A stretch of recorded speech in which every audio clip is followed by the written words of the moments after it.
throw Mark Henry over the top rope, Jerry. I think he meant to say double DDT, because what the hell is a double DT? Mark Henry's elimination was not shown. See, this is what happens when the camera's focused on only one thing. It's gonna be a new video. Zero, but then goes back to one for some reason. What an extremely soft choke slam by Kane. R2. Seeing Rob Van Dam make a surprise appearance is one of the best moments and one of the most exciting moments. Because the other one was too long and nobody wants to see that summon. No one's gonna go 2 hours into the stream and look at my summon. This summon was trash. I know the 5-star frog splash is what RVD does, but it's honestly not the smartest thing to do in a Royal Rumble match, considering he's only standing here trying to eliminate you from the top rope. See what I mean?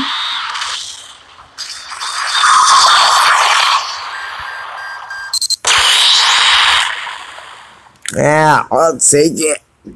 Ouch. Ah.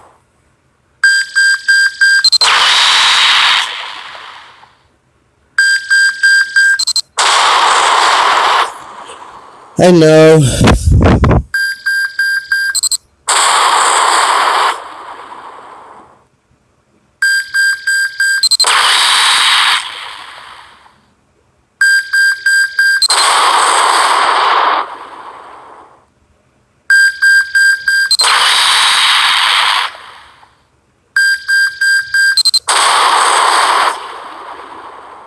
What's up, Super Saiyan?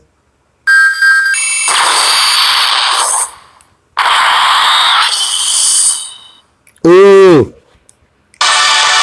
Wait.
Mm.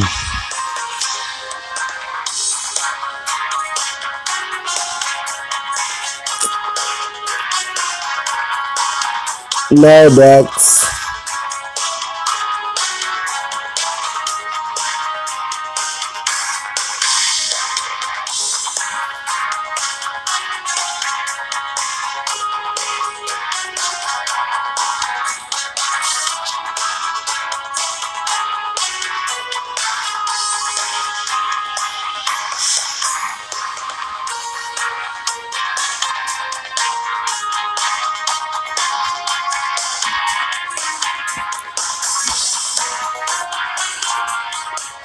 And don't laugh at each other.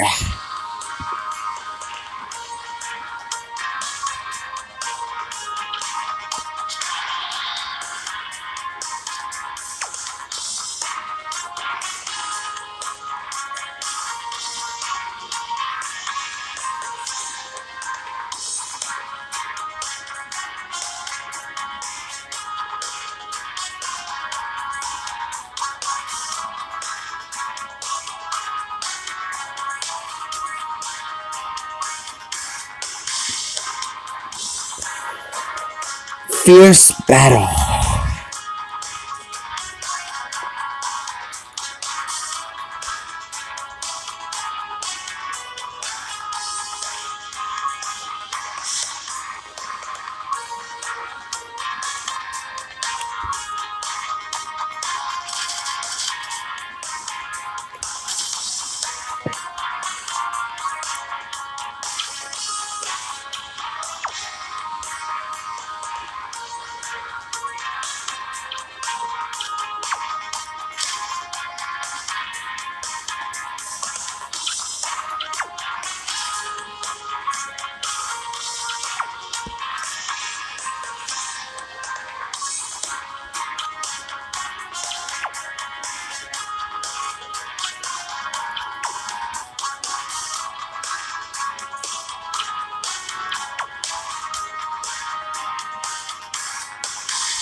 Not me, bro. Probably someone else.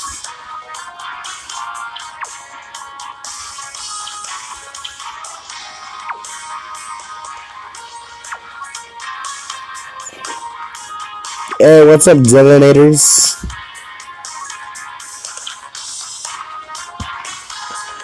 Welcome to the stream, buddy. Oh, let's see this about it.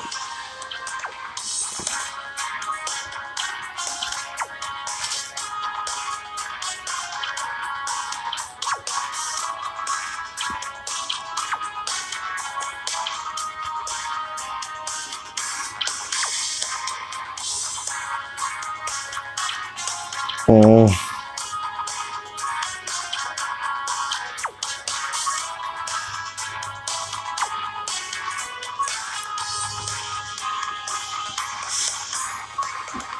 I don't know anymore.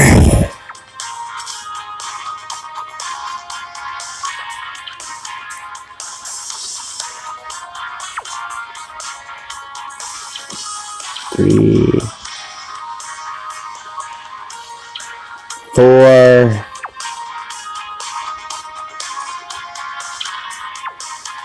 My God, I need some more characters.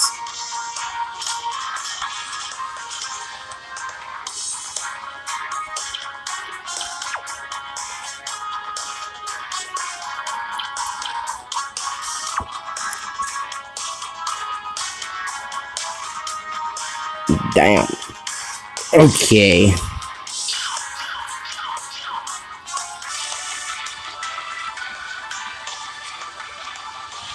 Man, I could have sold from this.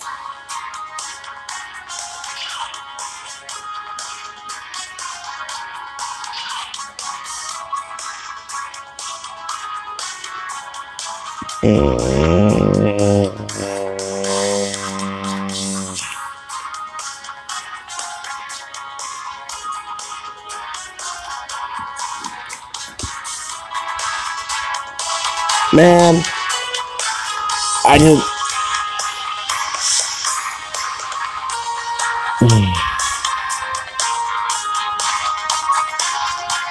I need 4 more earrings.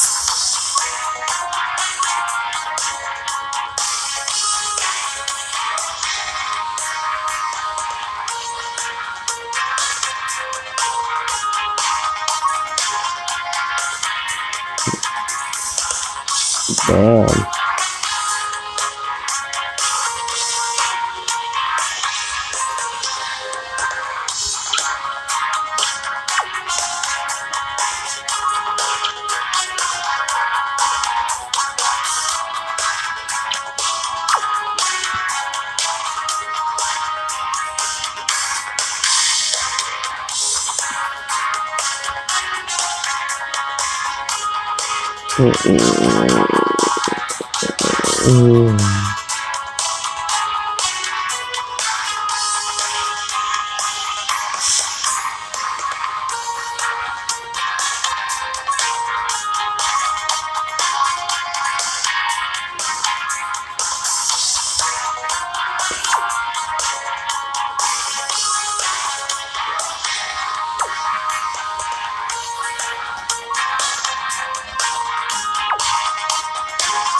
So I need prizes.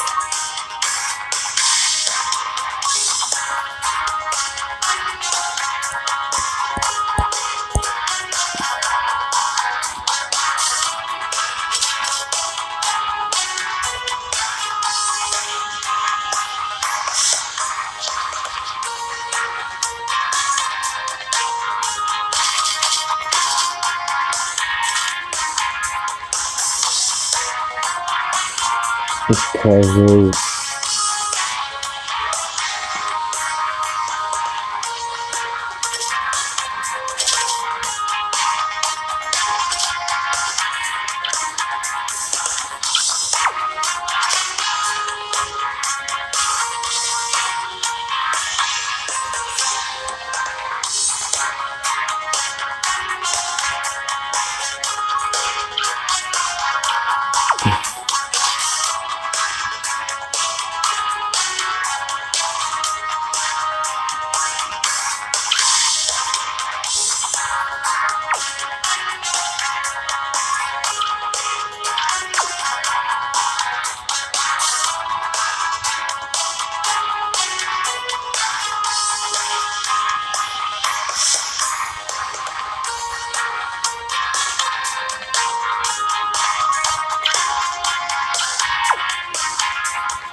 Damn.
Ah, my arm hurts.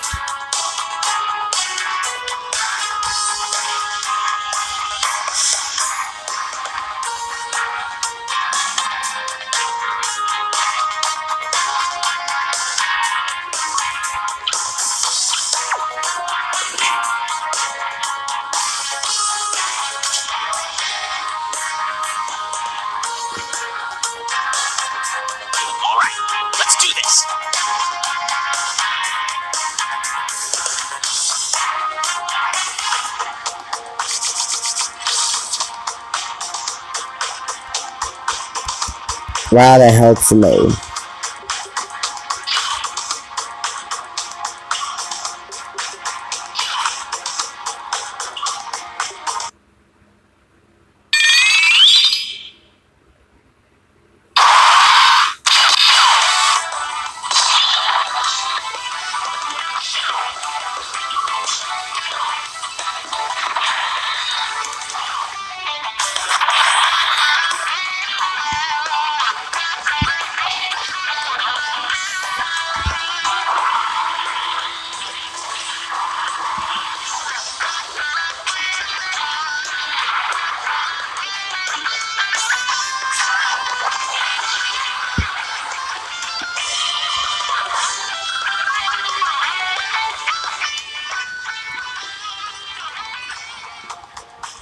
What do you mean? I already did summon. I already had summon, bruh.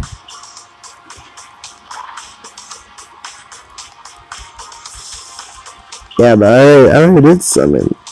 I didn't get nothing good.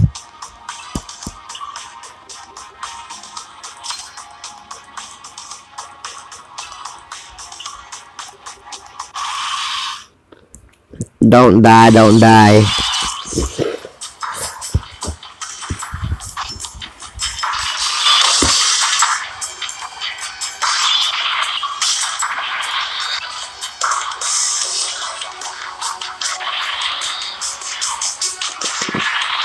Oh my god. I just want to get these earrings. Wow.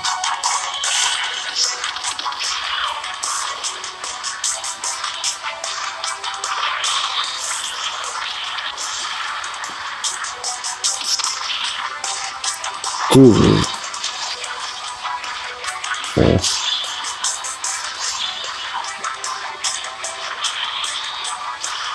Damn.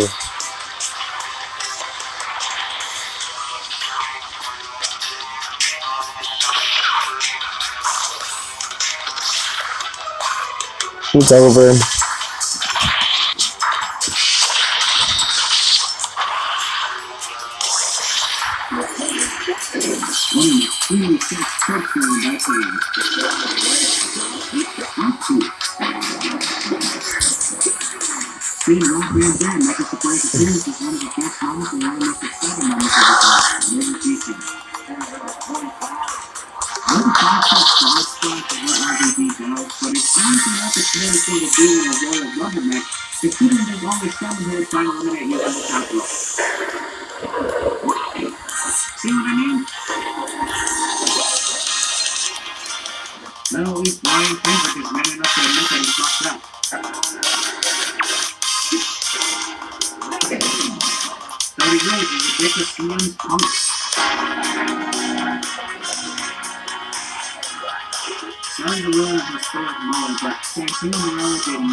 I did it counted 2.1 seconds. sorry.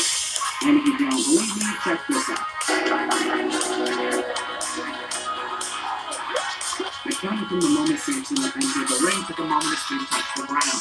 Also, it's funny how a legion of fans had young Santino signs all ready to go, and then they just awkwardly put the signs back out following this quick elimination. This is basically confusing with 49 and 50. Jim Hacksaw Jim Duggan make a guest appearance in the Royal Rumble too, but this ends up happening a little too often. With a total of 15 wrestlers in the ring once the Big Show makes his appearance, thus making the stairwell between him and The Undertaker not possible without at least one wrestler bumping into him. Also, we're seriously going to do this again? This is another thing that irritates me about Royal Rumble matches. Whenever someone gets thrown over the top rope, the wrestler just turns his attention to someone else and doesn't even practice to be sure that he successfully eliminated his opponent. Oh yeah, just in case you forgot that Hornswoggle was under the race. That's the second year in a row that this happened. Getting the second row DDT from Randy is not worse than being eliminated. Come on, quit having a stupid staring contest. It's not fun the second time either. But Jericho somehow knew that Undertaker was right behind him.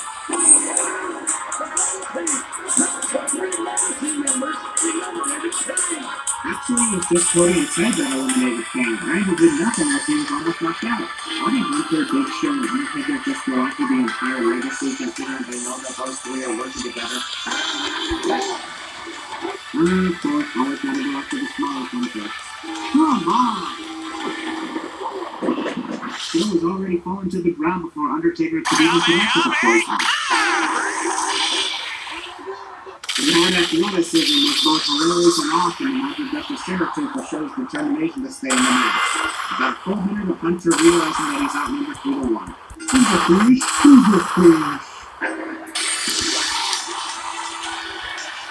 This was a relatively victory for Randy Orton, lasting nearly 15 minutes to win this match. 5 things we knew for the end of this event.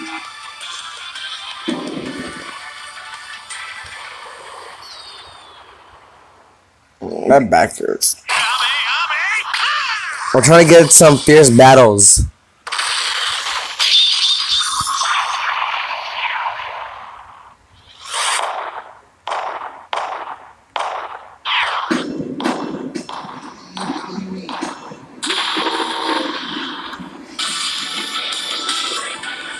While I admit this little video is hilarious, I highly doubt the wrestlers would take a subway in a wrestling game.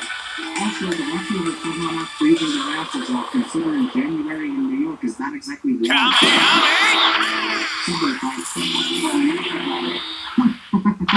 They're actually pulling the rope down for Ric Flair. I think we all know that Ric's capable of getting into the ring like this all. I have to tell you, and I want you all to know. If you have to tell us something, just tell us. We all knew for a fact that Ric Flair would be winning this match because we all know that a legend like him won't lose to a, no offense, not legend like MTP. Big match in the contest with Thomas. Small package fail. Ric's not even reacting to those punches in the corner. Guaranteed WWE won't give us a prank the fans into thinking Ric's career is over there. The end of the match, Michael, what happened right there is clearly not the end of the match, especially since the same match is going on. Will you stop using the word disrespectful, Michael? Yeah, we get it. Ric Flair's a legend in wrestling. But when he's competing in the match, don't expect his opponents to be respectful just because of who he is. That's not how we roll here. MVP can slap Ric in the face 100 times if he wants to. The fact that Ric is old doesn't make him immune to the ha-ha you failed since, just FYI. Vince McMahon and is not funny. And thus WWE went to hell. So this rivalry exists because Randy Orton proved his character into JBL, and then Chris pushed JBL because he was literally in his way? Same worse. I'm a gorilla. nearly all actually believe that JBL's huge ass limo would fit through this tiny ass entrance way. Simply say no. JBL was watching Chris the whole time. He could have easily moved out of the way from the business. What? Jerry, that was not a clothesline from Bell. JBL runs off the ropes for the clothesline from Hell. Considering Chris's hand missed the ring post completely, the only logical explanation for the bleeding, you guessed it, blading. Yes, blading's a sin. That shit is dangerous. Did you see what happened to Eddie Guerrero that one time he bladed against JBL? I'm sure the ring post is on the left side of Chris's face, but it's the right side of his face that's bleeding. Alright, JBL forgot that he was supposed to counter the bulldog. Never mind that Chris forgot that he was supposed to connect the bulldog. I think it's love it when wrestlers say screw the wheel of the time. They don't know it's quite a chair shot. Close match assault. Also, considering this rivalry was very personal and the fight continued with the weapons, why don't we just make this another disqualification match? Simple murder. JBL is the winner by disqualification with Chris Jericho's musical plays. Love it how that ass on the yellow shoulders. Obvious that boobs are obvious. It's like the whole benefit. It's all like to say instantly.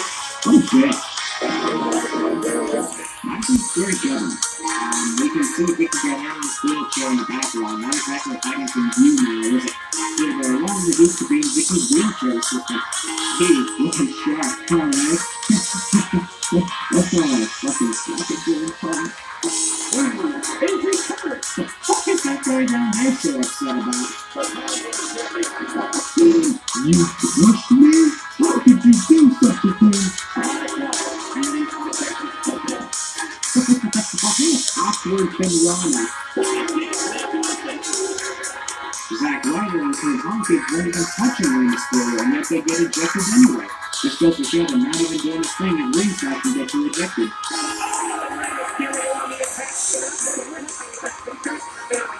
Ray delivers a crossbody to Edge and then decides to sit there staring into space for about 15 seconds before realizing that he's in a world title match. Stay focused, man.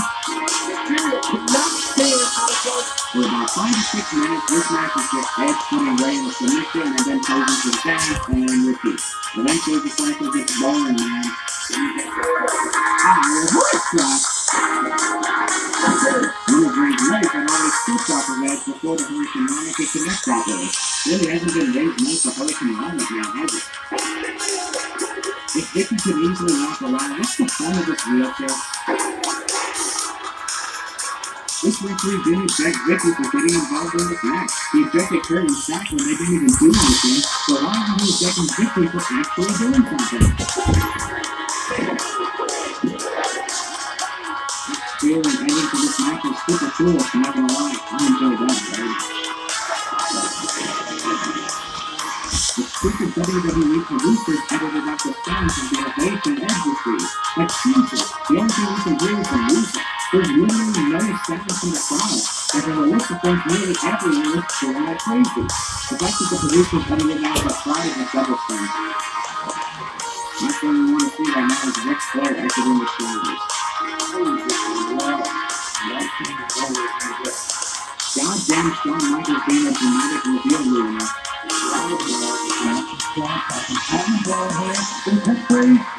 Shawn was secretly talking about Ric Flair. The place Shawn's wearing more, and then he got the focus reunion. The curious question is, he can be wearing the new HBK t-shirt. If that's the case, why wasn't John Cena wearing it after he wins the East Royal Rumble? Also, product connections. I think we can all agree that this is a little too common. The good guy prepares for the match in a nice, comfortable room, while the bad guy prepares in a cold, dark, metal-filled room. Royal Rumble Kiss-Down. Also, the only reason this segment exists is for, you guessed it, time stalling, because nothing good comes out of this. Forced public romance. And what would have happened if these cameras went to a couple who were actually strangers and didn't know each other? Or was that the case for everyone? You know, I would make up for the existence of this entire segment if Maria and Ashley started making out. But there's a fist jam, so get it on, girls.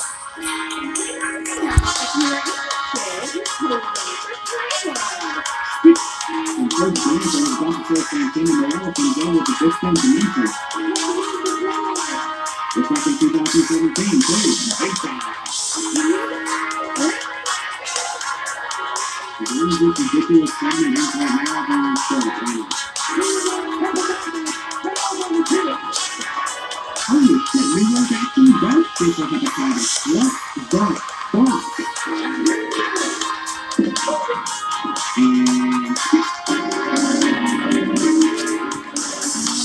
And Lord, they seriously dragged that on the beach thing from SpongeBob SquarePants with the WWE commercial. Let's go with definitely not the smile or this is the first time I've been back.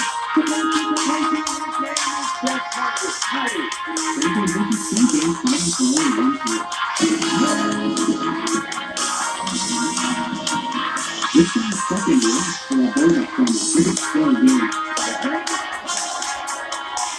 The referee attempted to split up Randy and Chris before realizing that he could actually be filming them. And then Brody with Tony Shark wouldn't even do anything to Randy, considering the knee was nowhere near him at all. He's being broken man with TNA.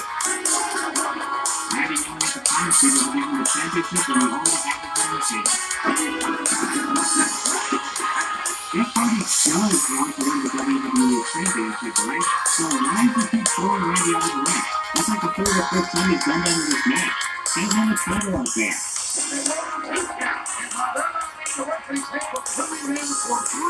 JR, we all know what a first 2 count means. No need to state the obvious as though we're over target here. Jeff prepares for the Swanton Bomb and actually waits for the chance that Randy will move on to his back. Although, if you think about it, Jeff could still connect the Swanton if Randy was on his front and or side too. But still prove effective and it would likely win him the championship too. So Jeff pretty much wasted his opportunity right there. Jeff missed Randy completely and delivered the moonsault to the mat. Randy went along for the ride because reasons. Jeff, you mind getting your foot off my crotch? Kinda obvious. This plan is twist of fate, Swanton, and win. That was one of the best counters into the RKO that I have ever seen. That was the perfect description for RKO out of nowhere. Remove 5 cents of that. The past 7 winners have gone on to WrestleMania and won the championship. Don't say that, Taz. You might jinx this year's winner. Bringing Michael Buffer to a nice Royal Rumble match is definitely worth a single move in my opinion. So there. When Michael Buffer announces Shawn Michaels, he actually forgets to say Shawn Michaels. What? Bullshit, Michael. Rey Mysterio is not the only wrestler to enter number 2 and win. Did you completely forget about Vince McMahon in 1999? The one with the Sunday was pretty nice against Shawn. Spaghetti Boy? What ails you, Jerry?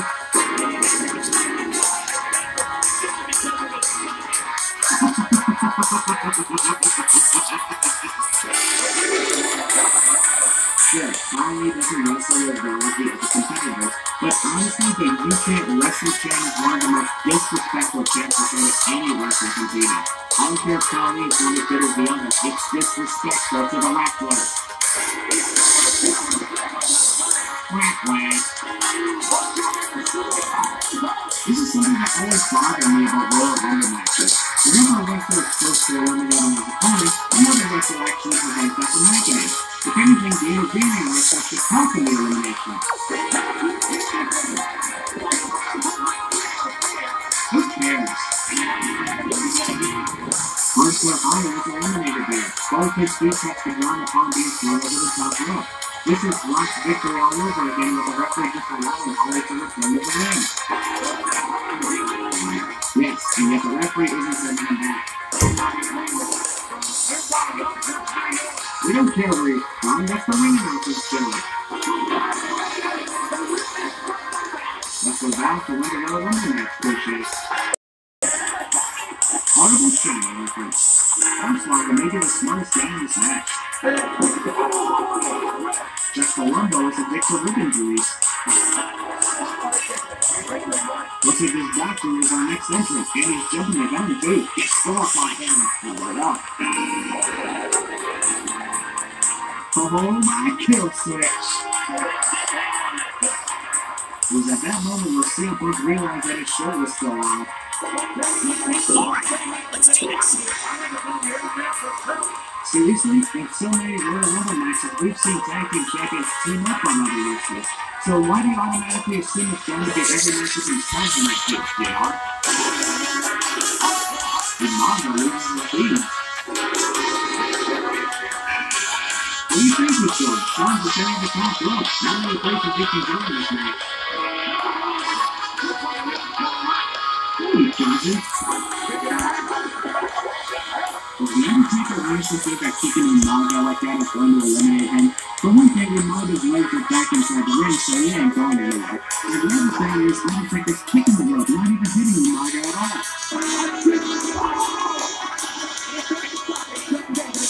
Whack, whack. What the fuck is that supposed to mean?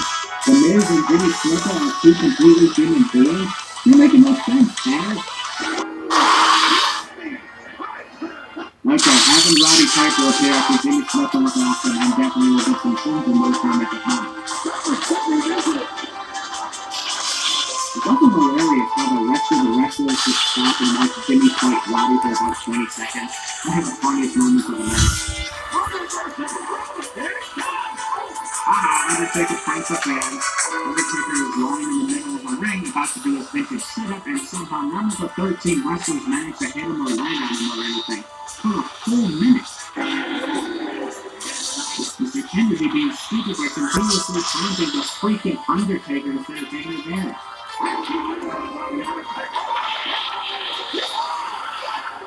Number 1 and number 2 eliminated one after the other people. I think this is one of the first times that I've seen a table cover actually survive a table destruction when it comes to those announce tables. With all the massive wrestlers in the ring right now, I guarantee the ring is likely groaning in pain. You get shattered because of the weight, they'd be both hilarious and tragic, as for a hornswoggle would have been crushed to death as well. What the fuck did I just say? Oh yeah, hornswoggles in this match. This is why we don't stay under the ring for too long, otherwise people will forget about your participation. Especially after literally a half hour of being under the ring. This replay of Undertaker delivering the leg drop on 60 is shown almost 5 minutes after the elimination. So those are guys in the back that got the replay that. See, this is why you don't use the same strategy twice. Who cares? He's in the Royal Rumble match. You don't get special treatment for being short. Finley jumps the gun. Number 27 doesn't even get to make an appearance in this match. So much for the lucky number 27, huh? Hornswoggle was never eliminated, so by the time John Cena wins the match, he's still legal and eligible to compete. Well, I don't even know what else to say. Are you fucking serious right now? There's no disqualifications when it comes to using weapons in the Royal Rumble match. How do you explain all the weapons used in previous Rumble matches? JR is covering up the real truth, which is Cena got disqualified for jumping the gun before his entrance. Now that makes more sense. But disqualified for using a weapon is bullshit after all the weapons we've seen in previous Rumble matches. Seriously, the time length between number 29 and number 30 is 2 minutes and 15 seconds. I ain't kidding. Like it or hate it, John Cena's return was one of the best returns in Royal Rumble match history. This was truly an epic moment and definitely reduces sins. I'll remove his sins for every minute he spent in this match, which was 8. And there we go again with the wrestlers getting eliminated quickly one by one on the final entrance into this Tuesday. Oh, wait a kiss when you are. There's hesitation before eliminating the ring. Really? Dave and Hunter work together just to throw a chain and automatically assume it's an evolution reunion? Can't have an evolution reunion without Randy Orton and Ric Flair. I think Michael Boy's destroyed Roy. Alright, let's do whole fucking unit of stare downs and talks. I think both of them considering their stardom in the WWE. Seriously, if the buzzer rang for another entrant when the stare down began, the buzzer would ring again for the next entrant by the time Arthur and John actually continued the match. That's like a 50th time you guys have said that during this match. Even if I couldn't have talked up corner to stay off of the entrance match, I would have barricaded the entrance way in life. You guys are seriously just turning this into a singles match versus an arena one match. Get to the final elimination already. I usually am against the idea of a return wrestler winning the Royal Rumble match. For example, Batista in 2014 because he didn't do shit to earn it. I'll get to that in a second. My head But weak. John Cena definitely earned this from rehabbing a major injury just to make it back in the company. That's a good example of earning the victory. So I'll remove 5 cents to end this video.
Alright, guys, I'm gonna be right back and we're looking for some food.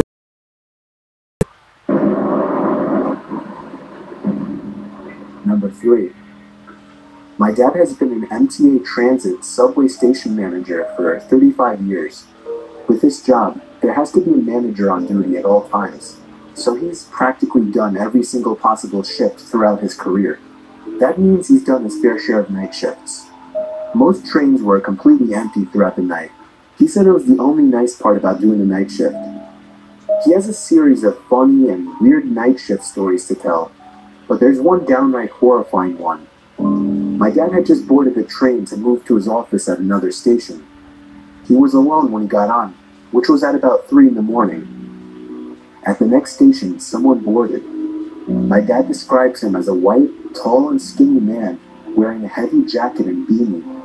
He shot my dad a quick glance before sitting in the furthest corner away from him. My dad said that he felt uncomfortable as the guy kept looking up at him every so often. When my dad's stop came, he got off, as well as the other man. He walked to his office door, unlocked it, and looked behind him. The man in the jacket was pacing around only about 50 feet away. My dad stepped into his office, shut the door, locked it, and sat at his desk. 5 minutes later, someone started to try and turn the doorknob. After the person on the other side of the door realized it was locked, they started to knock softly.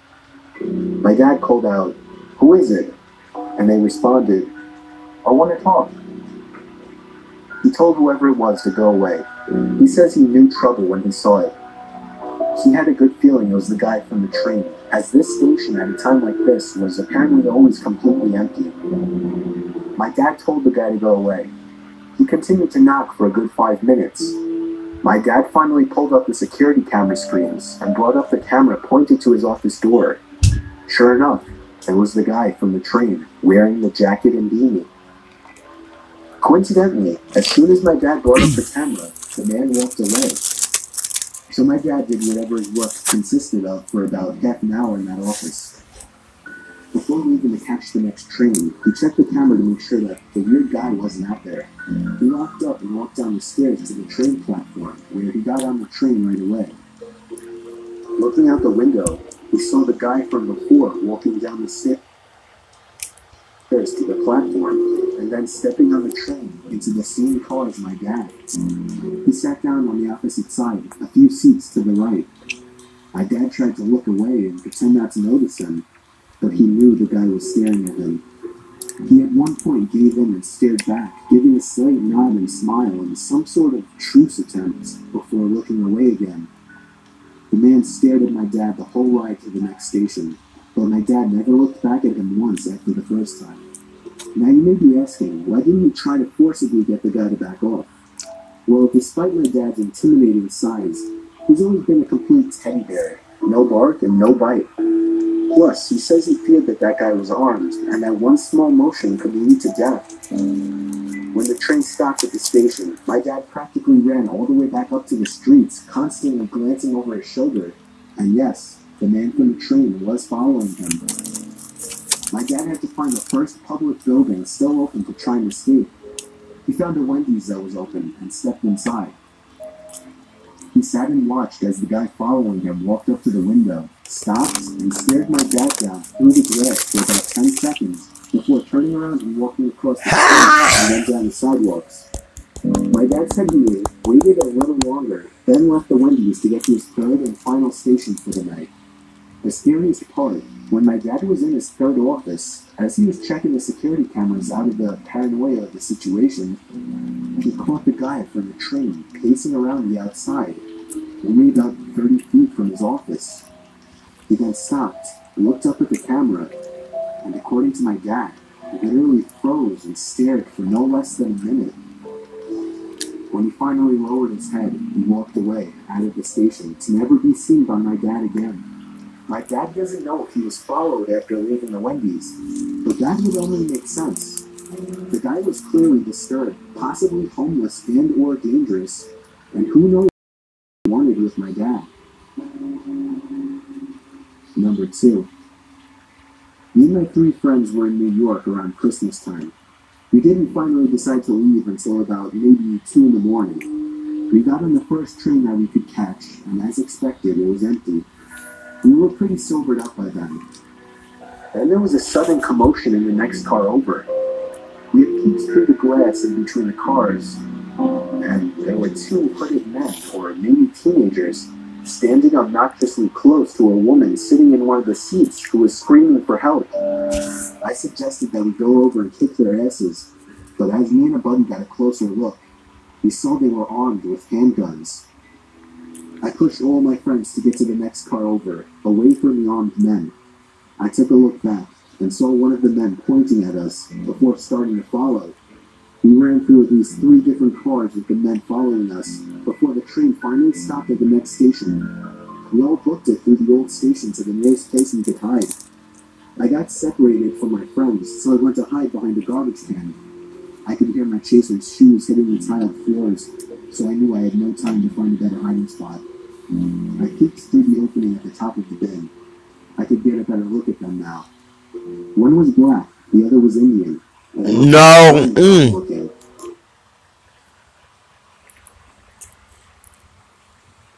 No, but I'm watching Mr. Nightmare.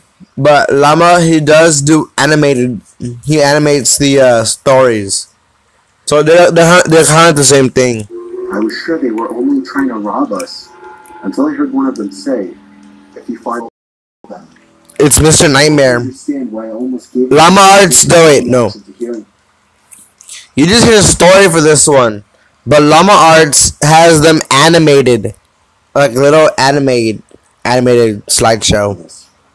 This one doesn't have the animated. The garbage bin down with me as I returned to cover. I consider it a miracle neither of them caught me. They left the area. I took notice that they didn't have their guns drawn at that moment. I ran in the opposite direction of the 2, and quickly caught my friends, who were waving me over from behind a large pole. I took cover with them behind another pole not far from that. Don't tell me you didn't get them. The 2 men reappeared from beyond a corner, walking over to the woman. The rest of what they said was too low to pick up on. They were, but I have no idea if they were ever caught. Number 1. My name is Danny. I'm 22 years old, and this was the most horrifying experience of my life. I live and work in New York City. All right, buddy. But I don't have a car, so my main mode of transportation is the subway. It was a Saturday night. I was on my way home from a party in the middle of the night. I did this about every other weekend, so I was completely fine with taking the subway alone at night. Walking down the steps, entering the underground without a soul in sight, it was always a bit chilling. This specific station was very tightly spaced. As I was walking, I could almost feel as if I were being watched or followed, along with the occasional echoing bang type sound emitting from an unknown location. I was early for the train, so I sat on the bench and waited. This is something straight out of a horror movie. I heard this exact phrase. Psst, over here, buddy. There was somebody standing on the tracks inside the tunnel, poking his head out and looking at me. It was a filthy-looking man, I'd say in his early 40s. He gave me a smile, a horrible yellow smile with at least 3 teeth missing, and I could tell that even from where I was sitting. I did the best I could to pay no attention to him, but he wouldn't go away. There was laughing coming from inside the tunnel, and then another disgusting-looking man stuck his face out as well. This man gave me a nasty smile as well, before telling me to come hang out with them in the tunnel. The way they stared at me, though, their eyes wouldn't even move. It's as if their sight was locked onto me. I resumed doing the best I could to ignore them and just wait for the train. I noticed in my peripheral vision that one of the men moved away into the tunnel, returning moments later with another face. I had to look again. There was a third face, but this one was hunched over and lifeless. It looked like one of the men were holding the guy's face up. That's hella. The sound of the train approaching felt like 1,000 pounds off my shoulders. I got up ready to board the train, but when I got closer to the edge of the platform... Yeah, sure, Black Trunks. I will add you once I win or lose, so... Yeah, just leave your ID and I'll add you. I'm doing the boss rush. Just a head. Like a decapitated head. They disappeared from sight onto the side of the tunnel. As the train stopped, I got into the first car, planning on warning the conductor, but no later than after we left the station. I didn't want to be there a second longer. As the train began to move, I saw legs moving down the stairs to the platform, but that was it. I didn't get to see who it was. But what I did get to see, as the train moved into the tunnels, I caught a glimpse of a group of men, hunched up against the railing, inches away from the train window. And they were all looking right at me. I knocked on the conductor's door like a madman, screaming it was an emergency. He opened up and I explained what I just saw. He radioed to somebody in charge of the station, as well as another higher-up of the company, who I'm sure took care of it, or contacted the proper authorities or security, whatever. Alright, man, I'll add you once I finish this thing. But when it did, I practically had a hop in my walk from relief. I have since been to one party at the same friend's house.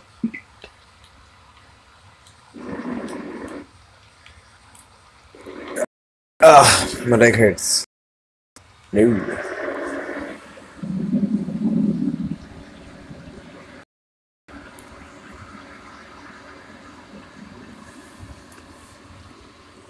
Who's new? Wait, who is new? When I was 14 years Oh, what's up, Gogeta? Welcome to the stream, and Black Trump. On one particular... I'm global, bruh. I was out at a friend's house. Me and my 2 brothers decided to play some video games to pass the time. It was only 8 o'clock after all. I remember we were playing some weird... Alright, KTL, be safe. The WWE wrestlers were driving cars and shooting at each other. I don't remember the name, but I remember the exact moment the power went out. I was about to kill my brother in the game when the room went completely dark. The sound of something popping from outside echoed into the room. We assumed a fuse had blown outside on one of the power lines. We went to call for our dad, who was already getting his rain jacket. Please counter it. Our house has 2 fuse boxes, one outside attached to the telephone pole on our lawn, and one inside. He asked me to go outside with him to aim a flashlight at the fuse box. When we were outside, he opened up the fuse box and began flicking around the different switches, hoping to reset something. He tried every switch, but the power didn't seem to come back on. He told me to wait there and to keep flipping switches while he went inside to do the same thing with the indoor fuse box. The rain was coming down hard. So here, inside as soon as possible. here, As I had the flashlight in my hand aimed into the fuse box, even through the sound of rain pounding down on the ground, I thought I heard something come from the woods behind the house, like a giant log cracking. I aimed the flashlight into the woods, and for maybe half a second, I thought I saw an arm reaching around from behind a tree. But as soon as the light exposed it, the arm pulled away behind the tree. I shut the fuse box, ran up the front patio, and into the house. I ran to my dad. Good, don't fuse. He entertained my claim, but he didn't seem to take what I said very seriously. Come on. He followed me outside around back, where I aimed the flash. No, I haven't, I don't know if I know Madame and 12 Rod, Mademoiselle, and Oi. I couldn't see the flashlight anymore. I'm an idiot. I inched my way closer to the woods, repeatedly calling out for my dad, until I found myself walking into the woods. It was hard to even hear myself think over the sound of rain pouring down on the leaves above, but I did suddenly hear footsteps not too far away. Perfect fusion. For my dad, and I heard him answer. This made me panic. Why, you may be wondering? Because my dad's voice came from a completely different direction than the footsteps. I ran in the direction of my dad's voice and eventually found him walking back to the house. Out of breath, I barely managed to tell him about the footsteps over in the other direction. He told me to go back inside and he'll continue to look around, and so I went inside and locked the door. Me, my brothers, and my mom all waited by the back door, expecting to see him come out of the woods any second. Eventually, we heard someone at the front door trying to open the locked door. Counter. I went over, expecting it to be my dad, but my mom stopped me and looked through the peephole. Then she screamed. She ushered me away from the door and told all of us to go upstairs, and at that same moment, my dad came back into the house through the back door. I didn't see the rest of what happened, but I heard my dad yelling at someone outside. When he came back in, he told all of us he saw someone running into the woods. I knew he was taking it seriously now. We thought it would end there, but the next morning, we found that the basement window had been smashed, and there were muddy footprints all over the basement carpet. Come on. The cash that was sitting on the basement bar was stolen, along with a few antique decorations that held some value. The scary part was that the muddy footsteps went up the stairs, but stopped there. Our basement door had a very heavy-duty lock, which may be the only thing that stopped this man from exploring the rest of our house. Possibly... No! Dang it.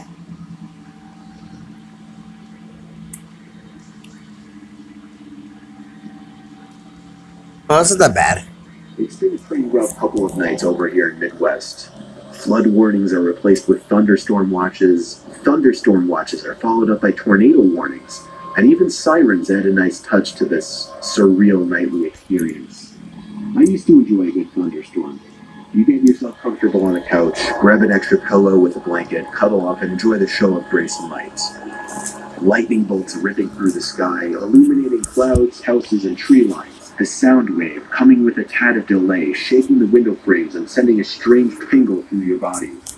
Nature is a powerful force, and it was majestic to see it in action. Until tonight. The forecast was promising a late-night thunderstorm, so I was caught by surprise when I started seeing flashes outside around midnight. Since I wasn't prepared for it, I tried to finish up the Orange is the New Black episode and get myself to the couch. When I got my headphones off, I realized why the flashes seemed so odd at first. There was no sound to follow them. I mean, if the lightning is in the clouds or pretty far away, then yeah, I guess the sound could be missing. But the flashes seemed so close. I decided to check out the sky at the kitchen window. There's a pair of large glass panels that give you a good wide-angle view to the outside. To keep my eyes adjusted to the darkness, I stayed away from flipping switches on and traveled through the house relying on my memory. The moonless darkness of outside gives you that eerie feeling, even if you are I thought I was no gonna longer die. exist, and that feel of safety was slowly crawling away. But the walls did shatter when I glanced up high into the sky, and my eyes met the twinkly stars staring back at me. There were no clouds. There was no thunderstorm with lightning. No, there wasn't. But the next flash, right from the other side of the window pane, did reveal that there was someone 5 feet away from me, Damn. and nothing but a thin glass sheet was separating us apart.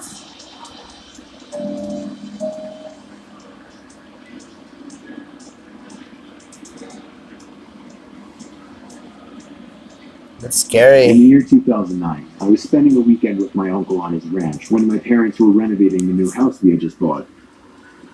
It was my second night there, a Saturday, and it happened to be during one of the biggest thunderstorms of the year. I'd say there were at least 3 crashes of thunder and lightning per minute. And we were in the heart of the storm because the thunder would crash not even a second after the lightning would. I always enjoyed listening to storms while laying in bed. So I stayed up a little later watching TV, just enjoying the ambiance. After the movie I was watching finally ended, I turned off the TV and tried to fall asleep.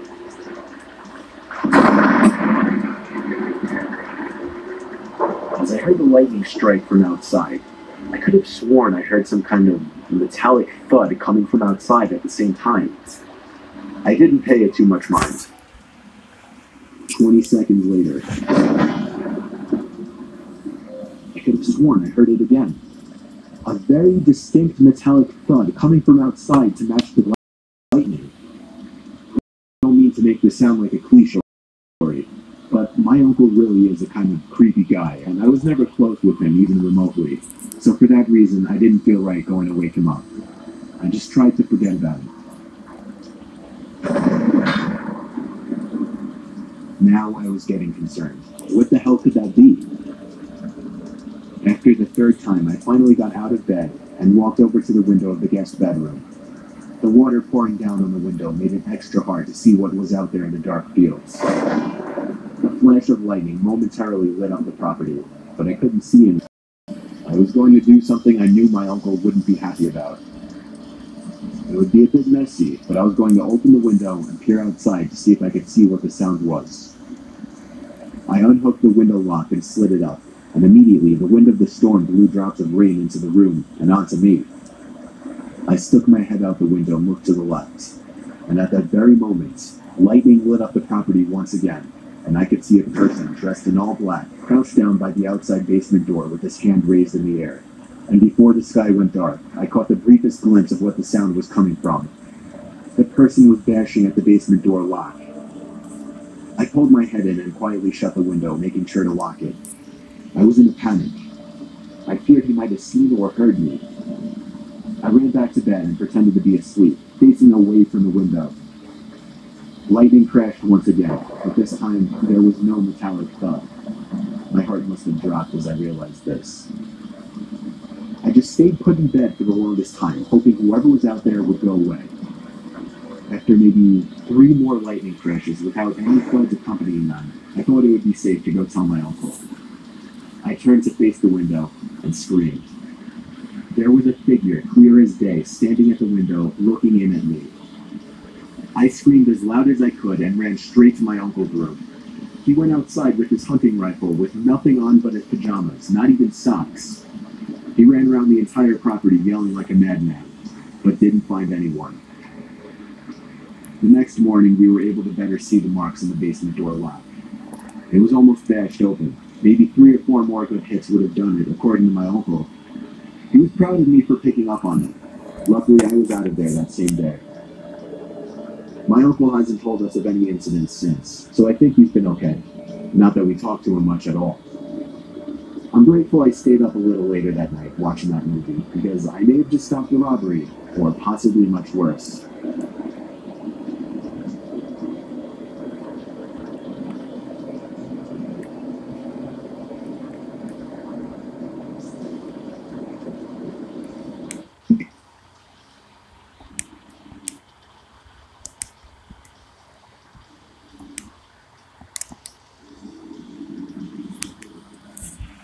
Ugh, my head hurts. When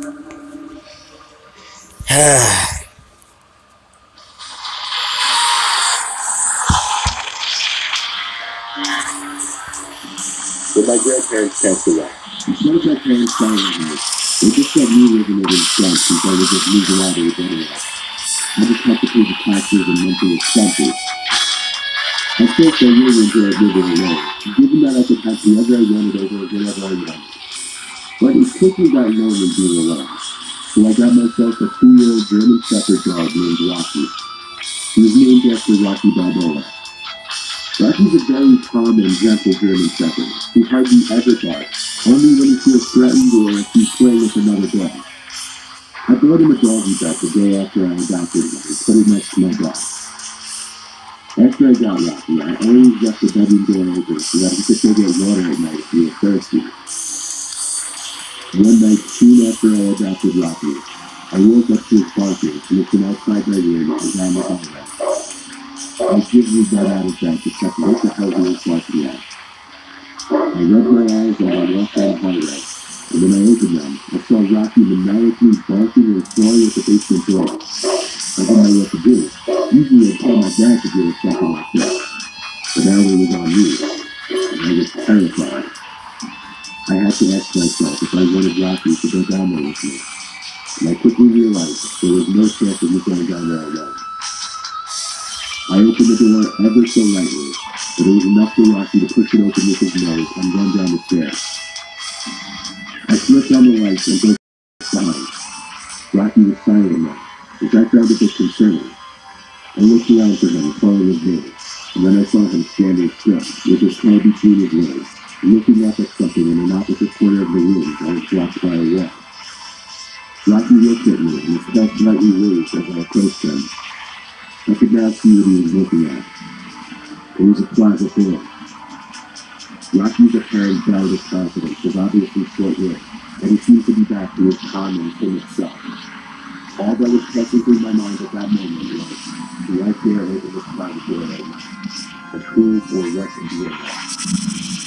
I didn't know Rocky too well just yet, but I had a feeling he wouldn't attack whoever or whatever was in there. I'm still not sure whether it was the right move or not, but instead of opening that closet door, I took Rocky by the collar and walked with him back upstairs. He kept looking back at the corner of the basement until we got to the stairs. I shut the basement door, and then dragged him back to my bedroom and shut the bedroom door. Then I went to the kitchen to call my dad. I had to call 3 times before he finally picked up in a drowsy voice. I explained the situation and asked him what I should do. He said I should go back down there with a huge knife or some kind of weapon and shoot it from the closet. I told him I was too scared for it. And somewhere deeper into that conversation with my dad, I realized the basement door was open. I put the phone down for a second to listen to what I thought were footsteps. And I was right. Out and clear were footsteps headed towards the front door. I ran to my bedroom and told my dad. He told me to hang up the phone and call the cops, so I did. By the time the cops showed up, though, whoever was in the house was obviously gone already. Unfortunately, I left a large amount of cash down there by the bar. All of it was gone. The basement window was wide open, so we found a method of entry pretty quickly. It turned out to be a broken burglary, and I happened to be home.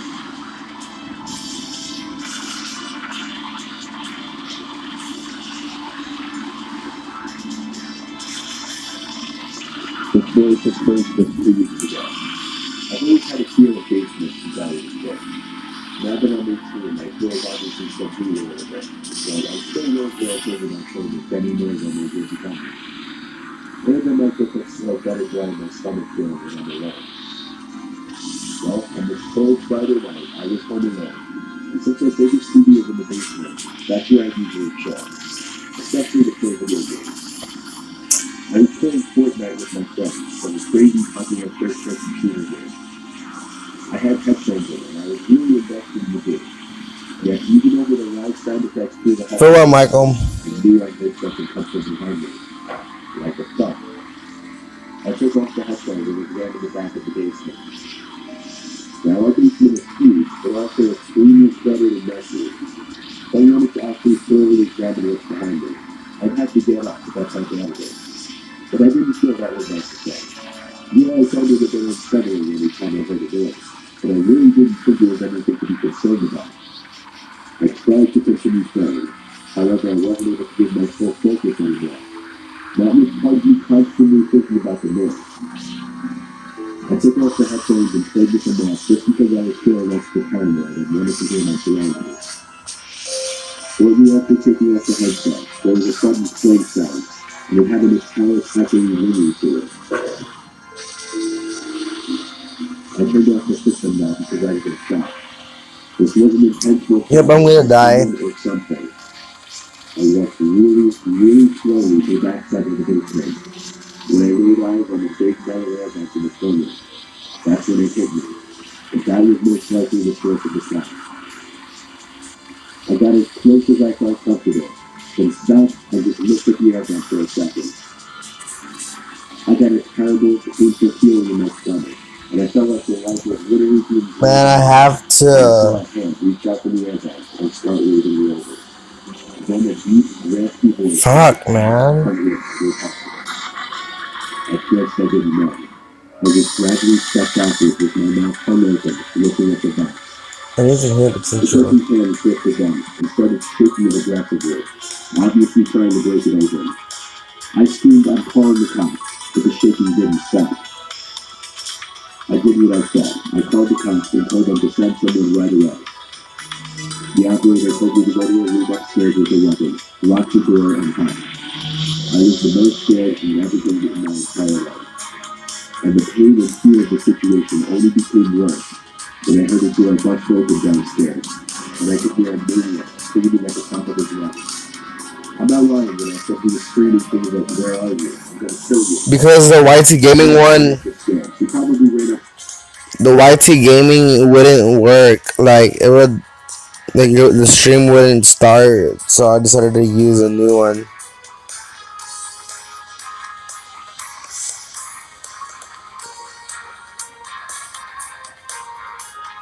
But I need to fix this and then continue here.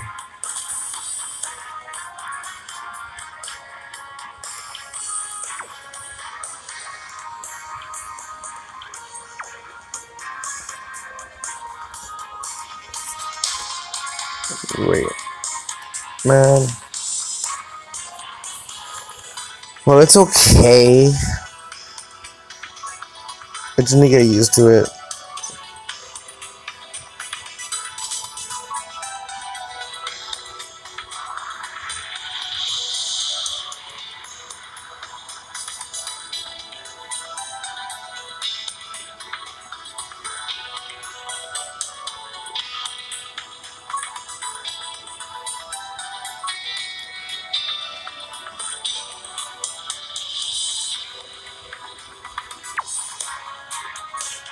And I've been playing Fortnite all this time, man. No one was even playing Fortnite. I was all by myself, just all like what to do. I was bored. No, everyone was either offline or playing with somebody else. You know, I think Kid Boo messed me up. I need Gohan back. My bad. He stared for every step because he was up the stairs in like 3 seconds. My heart was in my throat when he tried the door after the door and started pounding on it so hard I could see the door cracking all again. I thought he was actually going to break the door down. I had to climb out the window where I feel down. I think he heard me though because the banging stopped. I jumped the window to the person below, and with the right stroke of luck, a cop car pulled up in front of my house. I basically ran into the officer's arms, begging them to go inside and get the man. They told me to wait in the police car with the lock, while they both went inside the house with their guns drawn. Not even 5 minutes later, the 2 officers came out and they were holding the man in cuffs. The man in cuffs took my place in the backseat of the cop car, and from that moment, until the cops drove away, he was giving me the most evil, hate-filled stare you could ever imagine. That stare still haunts me. The whole experience still haunts me. I still hang out in the basement occasionally, but nowhere near as much.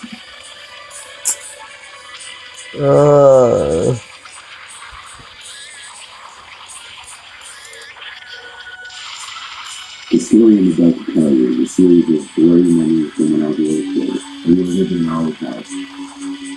My brother and I always hung out in the basement where our dad had his hockey table, pool table, and video games. We usually played on the Super Nintendo system, but at some point, I don't remember when it started, my brother and I would hear things come from the blower/laundry room.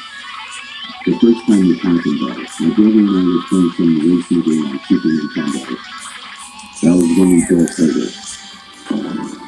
The door to the dryer slammed shut.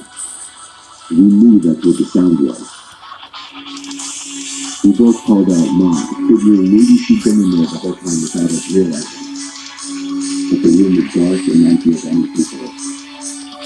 When we realized this, we both ran upstairs screaming for our parents, leaving everything downstairs still on. Our parents came down to humor with their probably thought we just like down the side of the blanket, and nobody was in the laundry room. Moving along probably a few months, I was awake late one night for whatever reason, walked into the kitchen, pressing the basement door, and remember hearing the TV downstairs turn on. It was one of those big old box TVs, so it made that distinct clicking sound as it turned on. I called Mom, Dad, and my brother's name. I went to my parents' room to tell them, and they were both upset with me for waking them. My dad went downstairs to turn off the TV, and I remember him telling me of the voice in TV. There were a couple other suspicious happenings after that, but I'll move forward all the way to the last attempt, and honestly the most horrific. It was a few days before we were going to move to our new house. Just about everything in the house was already set to the new house, but our parents were nice and let us keep the TV and video games downstairs. But then saw the red ball bouncing on the ground behind the couch we were on. Then the door to the boiler room slowly shut as my brother and I looked at each other with terrified looks on our faces. Once again, we ran upstairs screaming. Our parents looked at us, but our parents wouldn't let us out of our room. They wouldn't tell us what happened until we finally moved. Apparently my dad tried to open the boiler room door, but something was holding it shut, or perhaps pulling it shut. Even so long ago, I could sense fear in my dad's voice explaining it. I don't believe in ghosts.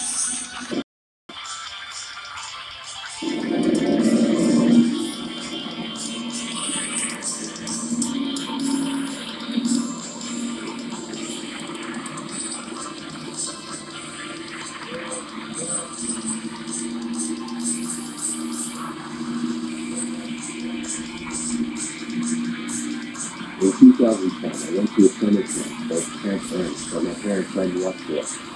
Eventually it was with my best friend Steve, so I wouldn't be going there not knowing anyone. The camp was for 2 weeks, and it was the typical setting you'd expect to see in one of those summer camp horror movies like Sleepaway Camp. There were 2 big cabins where the girls and boys slept respectively. There was also a big lodge-type building playing our Nintendo DS's together. It was panicking. We both threw our DS's under the pillows and pretended to be asleep. Footsteps moved around the room, from Steve's bed over to my bed. Then the footsteps stopped at my bed, and for a short moment, I felt the ever-so-soft feeling of someone breathing down my neck. Then the footsteps moved away from my bed and back to the door, before the door shut. I looked over to Keith and said, "That was scary. Especially since whoever that was breathing down my neck." We went back to play on our DS's. That's when I got a text message on my phone. "Why are you two still up?" Those of us who had cell phones were given a list of phone numbers of the camp counselors who we could call if something were to happen. But that number didn't belong to any of the counselors. Not that I knew of, at least. I texted back saying, "Who is this?" They never responded though. I told Steve, who didn't have a cell phone, and he was just as freaked out as I was. Obviously it had to be a conflict, or so we thought. So we went back to playing on our DS's with the screen brightness all the way down. We both heard the back door of the cabin open. We looked at each other and once again threw our DS's under the pillow. There were no more footsteps back. Suddenly my phone vibrated. It was another text message from the same number. It said, "It's Counselor Tony. Come outside to the back of the cabin. I'll something to say to you." I told Keith, and he said it sounded way too suspicious. Then we both wondered if whoever this Tony person was the one who just opened the back door. I got off the bed and took a few steps to the center of the room, where I could get a view down the hall to the back door. There was no one in sight, so I walked down the hall a little bit. Keith stood in the trees. When I got closer to the back window of the cabin, I realized there was a little section of the wall that caved in, and in that little opening, there was someone hiding. I got a little closer and realized it was not a camp counselor, but some really old, creepy-looking man. He was about the same height as me. I ran back to my bed, screaming help, waking everybody up. It was at that moment that I heard the back door slam shut. A camp counselor came rushing inside through the front door, and I told everybody what had happened. The counselors went around the whole campsite, searching the perimeter for anyone not to the description I gave. It was a big place surrounded by forest, so it would be impossible to find someone. It still doesn't make sense to me how that man got my phone number. My best guess would be he somehow found a list of phone numbers that the counselors had made. But how did he know who I was? I still dream about this experience every now and then.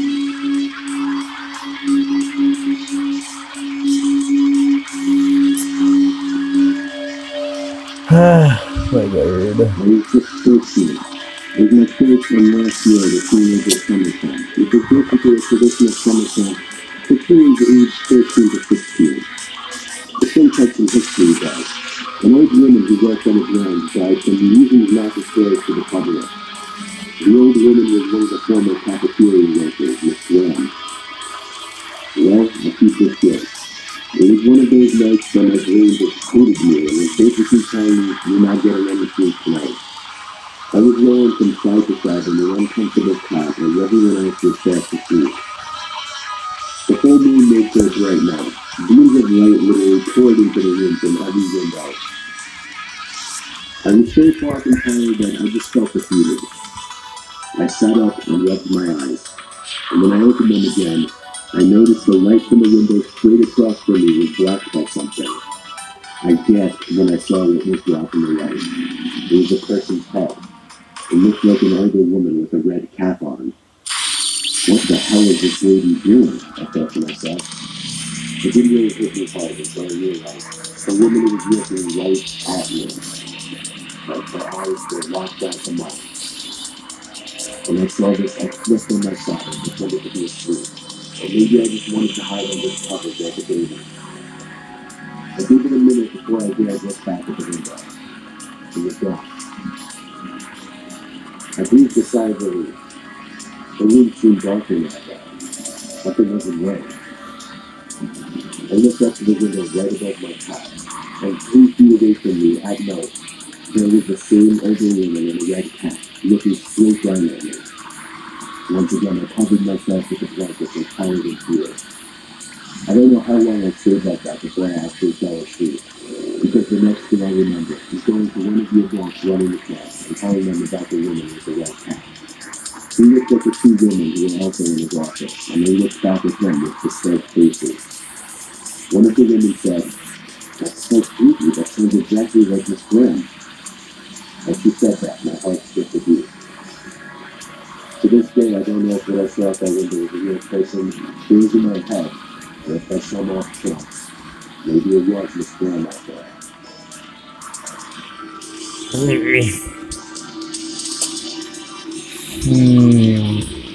I'll never forget the time I went to a free camp in Pennsylvania. I was a little kid at the time. I was very shocked. Meeting all the other kids at the orientation on the first day was a scary experience for me. I'd rather be home playing Super Nintendo or something. Some of the other kids made friends pretty quickly. I thought I wasn't going to make any friends, but luckily some really outgoing kids started talking to me early on. I can't for the life of me remember his name though, so I call him Mike. Mike was a short blonde kid who always wore a Yankee hat. I thought he was the coolest kid at the time, but looking back now, I realize he's probably one of those kids who turned into a punk troublemaker in high school. During the tour of the campground the first day, Mike and I picked up on a lone bunk building that looked like it had been abandoned and unused for years. We asked one of the counselors what happened. He said he had no idea and he was first rebuilding it. All he knew was that it hadn't been used for years. On the last night of camp, we were in our bunk. Everyone was getting ready to go to sleep. Mike came up to me and whispered something in my ear. He wanted to sneak over to that abandoned bunk just to the front of it and see what he found. I wanted to seem cool tonight, since I, for whatever reason, looked up with him. So I agreed. When everyone was asleep, we went outside and kept close to the bunk. We waited until the lights in the front room downstairs, which wasn't long since it was already late. Then we ran down the pavement leading through the front room bunk, towards the abandoned bunk building. My heart was racing the whole time. I wasn't supposed to be doing this stupid thing like this, and I thought it was relief. Mike led the way until we were by the door of the abandoned bunk. Come on. The front door was boarded up, which was one of the reasons why it caught our attention initially anyway. So we had to go through one of the windows, which wouldn't you know it, there was one that was completely busted open already. We climbed into the abandoned bunk. Now these buildings were pretty big. They weren't little shops what you might be picturing. Each bunk had room for at least 10 campers. This one was no exception. Mike and I stood in the dark bunk. It was kind of cold in there. We had our arms out in front of us to make sure we didn't walk into anything. I walked into a bunk bed numerous times, and I heard Mike doing the same. I stopped to listen to what Mike was doing, and I heard sounds from one of the bed. I told him. I assumed he was hopping up and down on one of the old bunk beds. But Mike's voice came from a complete opposite side of the room. I remember he said, "That's my room, I thought that was you." We had nothing to use as a light source, but we were in a pitch black room in a building that hadn't been used for years. And all we heard was the sound of someone bouncing up and down with squeaky mattress. Needless to say, we squeaked out and ran to the window we entered from. It was tiny then, so it took a while to get out. While I was waiting for Mike to get out, the bouncing sound stopped. There was a loud thump sound. Whoever was bouncing on that bed must have jumped off. I jumped up to the window, and as I crossed through, I saw two hands grab onto my foot and try to pull me back in. But I was already out the window. We ran back to our bunk and locked the door. We contemplated running to the head counselor's back to tell them, but we figured we didn't want to get in trouble. Yes, looking back, that was a stupid decision.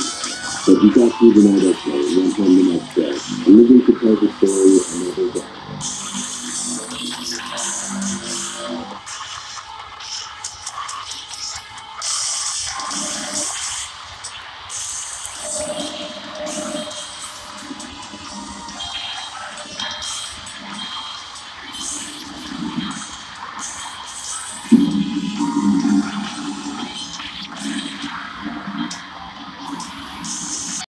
Took the wooden fence that was supposed to be the bathroom part and strolled through the hallways to the bathroom. The bathroom on the main floor had a sign on it saying out of order, use upstairs or downstairs. He thanked me and walked to the stairs. So to avoid more potential conversation with the guy, I went down. I wondered who that guy could be. Definitely not Steph. Maybe a parent. I went down to the lower level, which was literally only for bathrooms and extra locker rooms for the sports teams. I opened the door to the bathroom. The light was off, as usual for this bathroom, since there was the least used one. I went to the stall and shut the door. I covered the toilet seat with paper and sat down. Suddenly, there was a white light flashing in the bathroom, and I heard the sound of the fire alarm outside of the bathroom. It was a fire drill. My heart dropped because I didn't know what to do. It was the first fire drill of the year.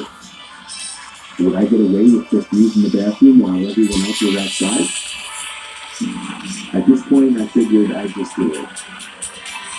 The flashing light got a bit annoying, as did the alarm coming from outside. Suddenly, the alarm got much louder. Then I realized it was because the door opened, and over came marching somebody right to my stall door. I saw their feet underneath the stall. I thought for sure it was a teacher coming to check the room for any students. They didn't say anything though. I didn't know if I should say something or not.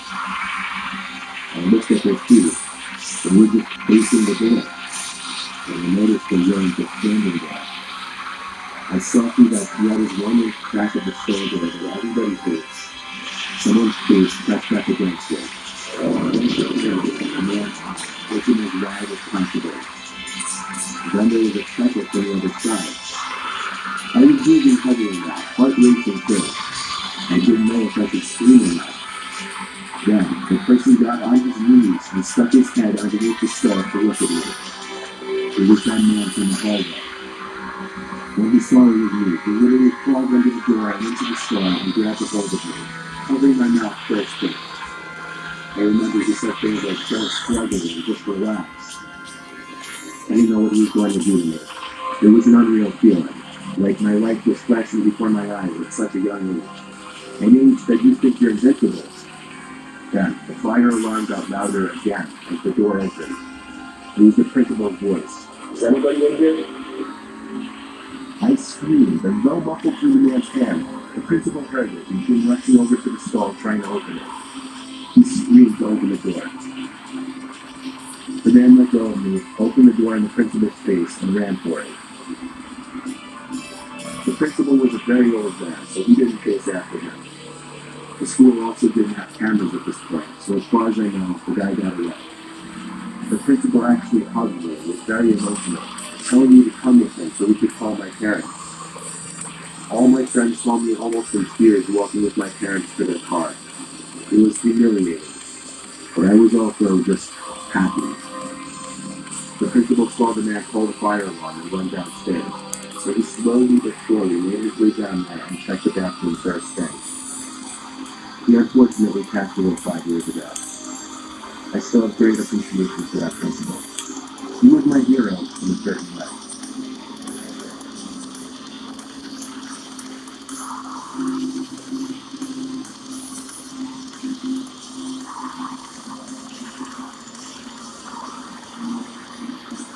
Back in high school, fire drills were usually a lot of fun, depending on what class you were in and which friends you were with. One particular dark, cloudy day during third period, my friends and I, who were in the same class, heard from the grapevine that there was going to be a fire drill this period. It was a Friday close to the end of the year, and there was really no work for any of us in our later classes.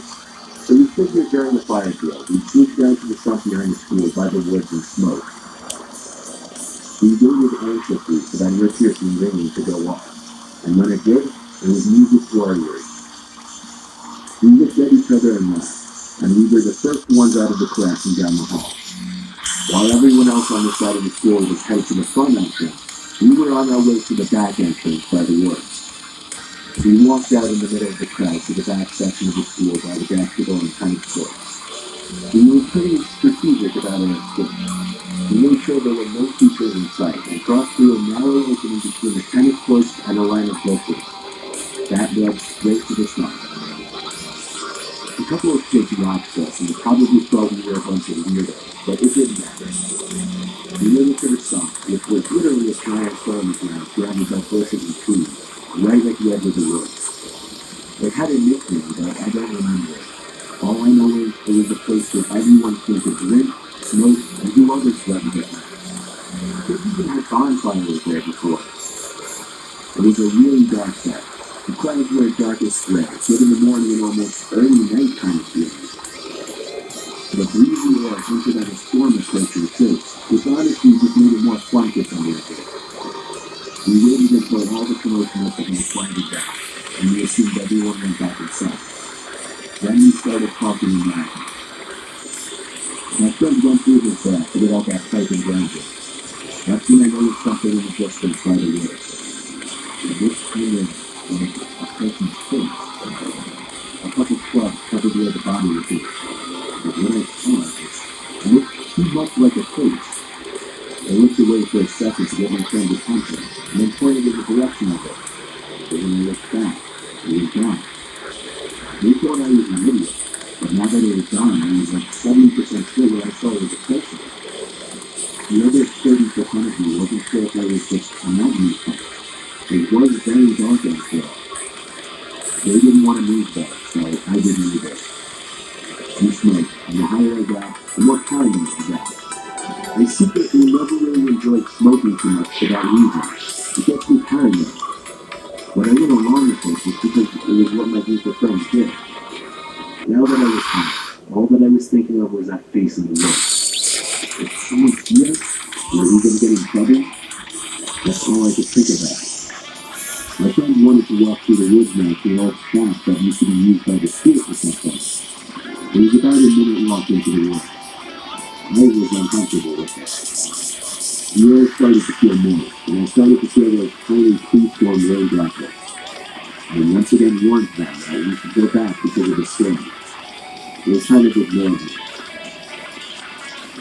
On the way there, I swore I could hear footsteps that were in ours.